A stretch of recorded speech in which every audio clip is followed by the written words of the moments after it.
And now we're going to discuss the latest situation at the front line with my next guest of Spotlight Ukraine, Justin Crump, a defense, intelligence and security expert with the British military and CEO of Sibylline Ltd, the intelligence consultancy. So hello and welcome.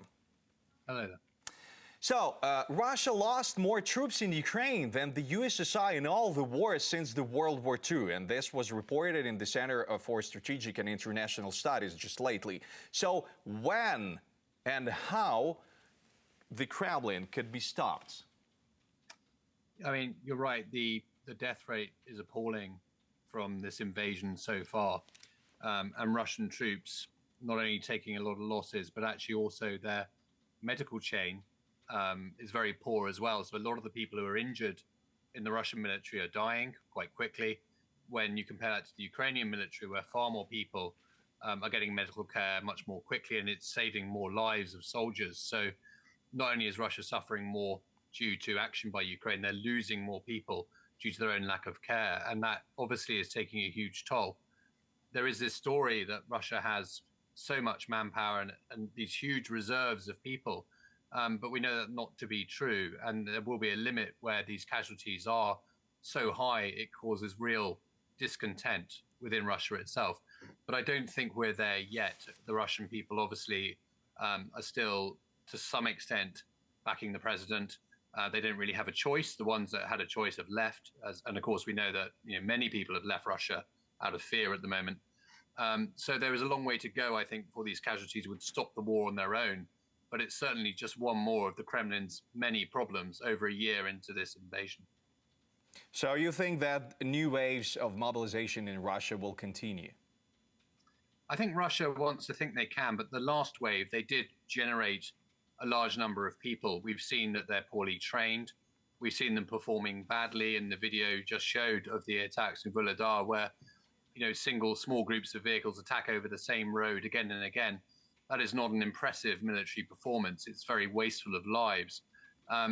And so they mobilized a lot. They had a lot of problems in training those people. They have a lot of problems equipping those people. They've managed it. And of course, the pressure is being felt on the front lines, particularly around Bakhmut and those areas where Russia is pushing forward slowly and steadily. But it's not a reserve they can just keep using. They found that already. I think the idea of further waves of hundreds of thousands of people in Russia coming to the front lines and being trained and ready is unlikely. They just can't keep doing this. And do they have the plan B in this case? I think they're already on plan Z. I don't think it's just plan B. I think they've gone, the original plan was 3 days to capture the key city, maybe 3 weeks to take the country. And we saw how that worked out for them, where the best part of a year after they expected to have taken Kyiv and Kharkiv and Odessa even, and of course, they're not doing well in that regard at all. They haven't even taken the Donbass, which I think remains their key objective. And I think the bare minimum that Putin can walk away with would be to take all of Donetsk, as well as all of Luhansk, and then declare at least some form of victory for Russia in that regard. So that's sort of almost the minimum he has to achieve. That's already many plans down the road, and I think now this advance, desperately trying to take Bakhmut, still 6-7 months on, advancing a field at a time, a wood at a time, a building at a time. That's the plan where they are now, and there's no sign that they'll be able to, even if they broke open the front lines against Ukraine, be able to advance quickly in the way that maybe they thought they could a year ago. It's just out of Russia's reach at this point, I think.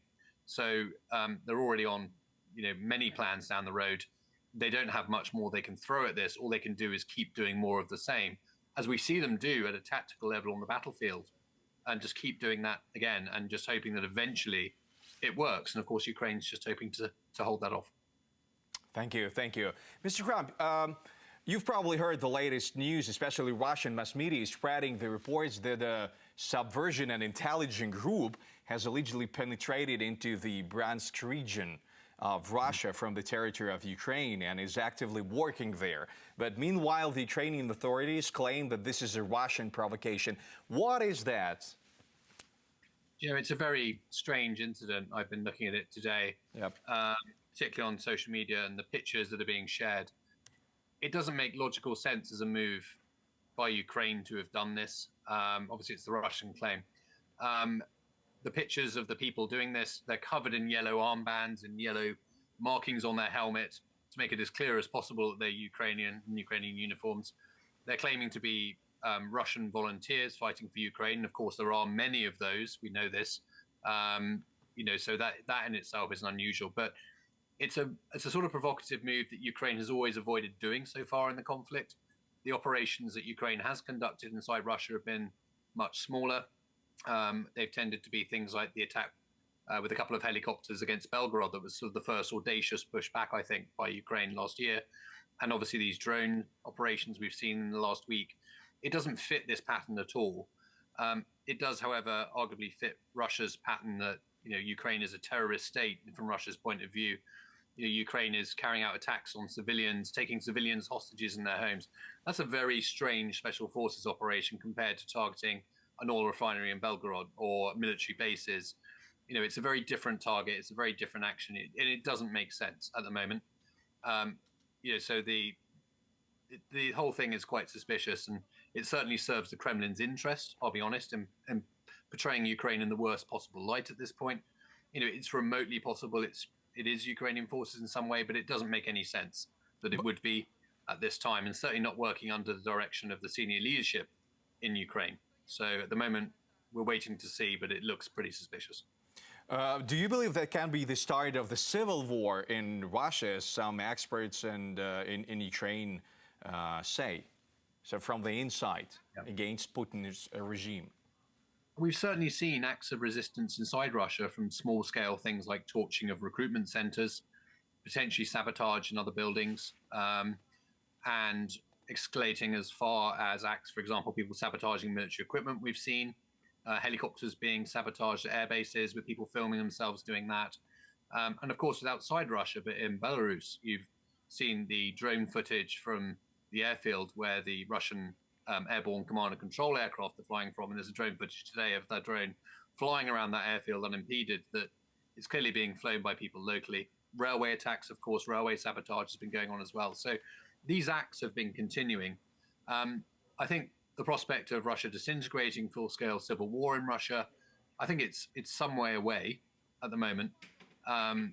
It remains a possibility, and Putin is actually using that to scare the West into saying, well, of course, if this all crumbles, what are you going to be dealing with, if Russia fails?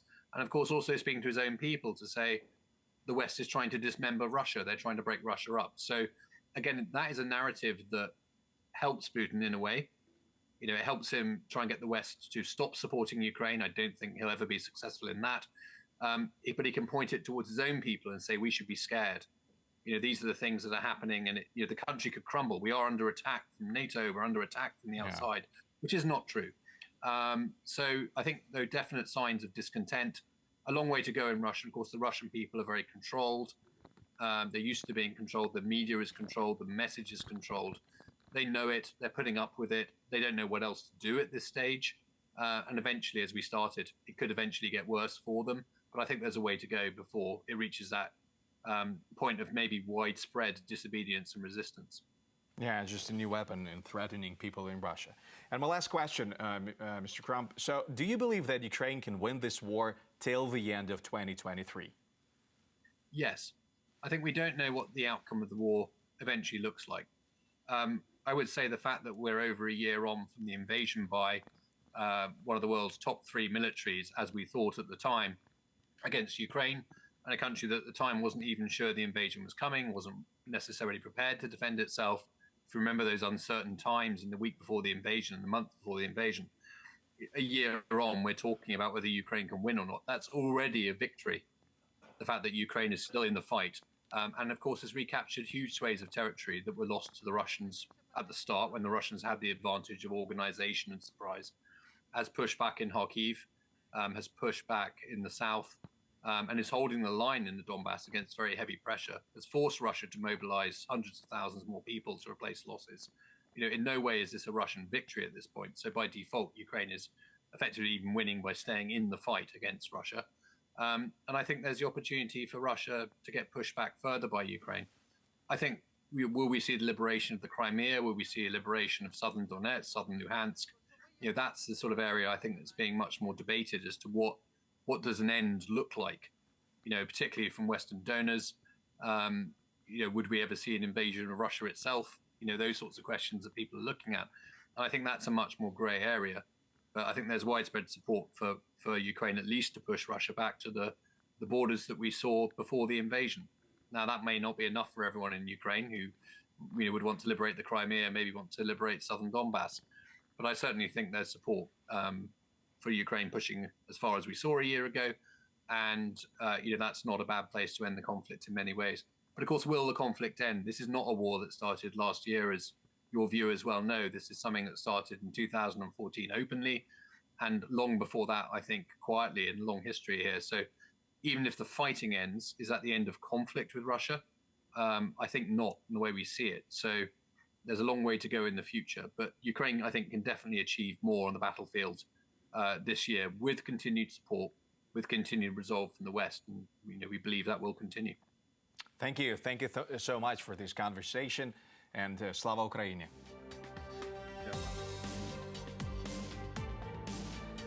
Thanks for watching our YouTube channel. Latest news, trends, and analytics on all about Ukraine. Like, share, and subscribe. Any questions, proposals, and comments, contact us via email.